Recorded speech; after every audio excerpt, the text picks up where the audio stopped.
ایک 5 star hotel میں سب اپنے کھانے میں مصروف تھے۔ ماحول پرسکون تھا، لوگ خوش گپوں میں مصروف، ویٹرز جلدی جلدی آرڈرز لا رہے تھے۔ اچانک ایک شیخ کے موبائل کی گھنٹی بجی۔ اس نے فون اٹھایا اور بلند آواز میں کہا، خیر مبارک۔ پاس بیٹھے لوگ اس کی طرف متوجہ ہو گئے۔ فون بند کرنے کے بعد وہ شیخ اپنی جگہ سے کھڑا ہوا اور پوری ہوٹل میں گونجتی ہوئی آواز میں اعلان کیا، آج کی دعوت میری طرف سے ہے۔ الحمدللہ، اللہ نے مجھے بیٹا دیا ہے۔ جو بھی یہاں کھانا کھا رہا ہے ان کا سارا بل میں ادا کروں گا۔ یہ سنتے ہی ہوٹل میں ہلچل مچ گئی، لوگ خوش ہو گئے، ہر طرف سے مبارکبادیں آنے لگیں۔ ماشاء اللہ، اللہ آپ کے بیٹے کو لمبی عمر دے۔ کچھ لوگ اٹھ کر اس شیخ کے پاس آئے اور ہاتھ ملاتے ہوئے مبارکباد دینے لگے۔ شیخ نے سب کو خوش آمدید کہا اور ویٹرز کو ہدایت دی کہ آج جتنے بھی لوگوں نے کھانا کھایا ہے ان کا بل وہ خود ادا کرے گا۔ ایک شخص جو پہلے ہی کھانا کھا کر اپنا بل ادا کر چکا تھا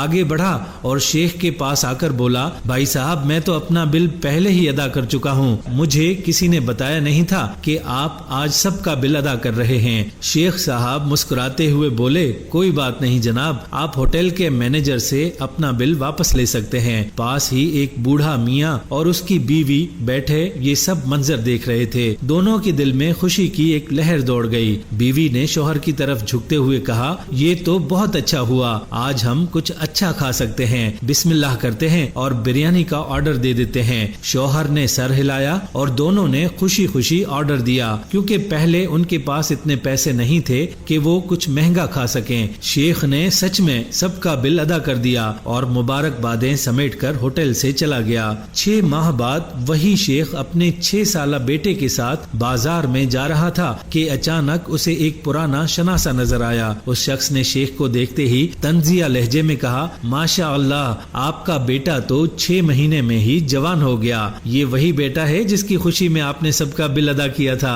شیخ مسکرایا اور اس شخص کو بازو سے پکڑ کر ایک طرف لے گیا، جیسے کوئی راز شیئر کرنا چاہتا ہو۔ اس نے گہری سانس لیتے ہوئے کہا، دراصل میرے ہاں کوئی بیٹا نہیں ہوا تھا۔ اس دن جب میں ہوٹل میں کھانا کھا رہا تھا تو میری نظر اس بوڑھے میاں بیوی پر پڑی تھی۔ وہ دونوں کھانا کھانے تو آئے تھے لیکن ان کی آنکھوں میں بے بسی تھی۔ وہ کچھ نہیں خرید رہے تھے کیونکہ انہیں یہ فکر تھی کہ وہ مہنگے بل کو کیسے ادا کریں گے۔ ان کی خودداری اور عزت نفس دیکھ کر میرا دل پگھل گیا۔ میں نے محسوس کیا کہ وہ مدد قبول نہیں کریں گے، اس لیے میں نے ان کی مدد کرنے کے لیے یہ سارا ڈرامہ کیا۔ وہ بوڑھا جوڑا آج بھی یہی سمجھے گا کہ میں نے اپنے بیٹے کی خوشی میں سب کا بل ادا کیا تھا، لیکن حقیقت میں نے ان کی عزت بچانے کے لیے یہ سب کیا تھا۔